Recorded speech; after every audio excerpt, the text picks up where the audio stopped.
સોશિયલમાં વધતા મોબાઈલ સ્નેચિંગના બનાવોને રોકવા લસકાણા પોલીસ સ્ટેશનના પીઆઈએ અનોખી પહેલ કરી છે। પોલીસ સ્ટાફ માટે મોબાઈલ સ્નેચિંગનો પ્રેક્ટિકલ ડેમો યોજાયો હતો। આ તાલીમમાં પોલીસ ટીમ સામે જ આરોપીઓ કેવી રીતે પળવારમાં મોબાઈલ છીનવીને ફરાર થાય છે તેની સજીવ સમજૂતી કરાવવામાં આવી। સ્ટાફને સતર્ક અને ઝડપી કાર્યવાહી માટે વિશેષ તાલીમ આપવામાં આવી। પોલીસે નાગરિકોને અપીલ કરી છે કે જાહેરમાં મોબાઈલનો ઉપયોગ સાવધાનીપૂર્વક કરવો અને સ્નેચિંગની ઘટના બને તો તાત્કાલિક પોલીસની મદદ લેવી। તમારા દ્વારા મોબાઈલ સ્કેચિંગ કરવામાં શું છે?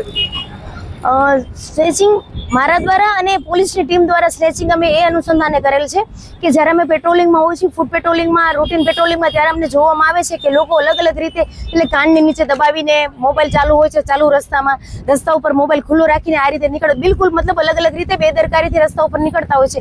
એની આસપાસ શું થઈ રહ્યું છે એને ખ્યાલ નથી હોતો। સ્નેચરો જે છે એ જેમ વિડીયોમાં બતાવ્યું, આપણે ડેમોમાં બતાવ્યું, એ રીતે ઇઝીલી એના મોબાઈલ સ્નેચ કરીને જતા રહે છે।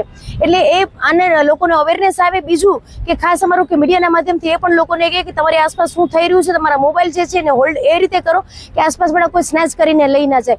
ઉપરાંત તમે આ ડેમો દરમિયાન એ પણ જોયું કે જ્યારે સ્નેચ કરીને જે પોલીસ જે છે કે સ્નેચરના સ્વાંગમાં હતી અને લઈ જાય છે તો આસપાસવાળા ન તો કોઈ નોટિસ કરે છે, બાજુમાંથી નીકળતા માણસ કોઈ નોટિસ બી નથી કરતા અને એને મદદ કરવાનો પણ પ્રયત્ન નથી કરતા। એટલે જનતાને અમારે એ પણ અપીલ છે ક્યારેક આવો કંઈ બનાવ બને તો એના વ્હીકલના નંબર લઈ લે, એની પાછળ થોડો પીછો કરવાનો પ્રયત્ન પણ કરે। જ્યારે બે ચાર લોકો છે તો એ રીતે તો આવી અવેરનેસ અને થોડીક સાવચેતી રાખીએ તો આ સ્નેચરોને છે ને કોઈ ચાન્સ ન મળે અને આ સ્નેચિંગથી આપણે બચી શકીએ।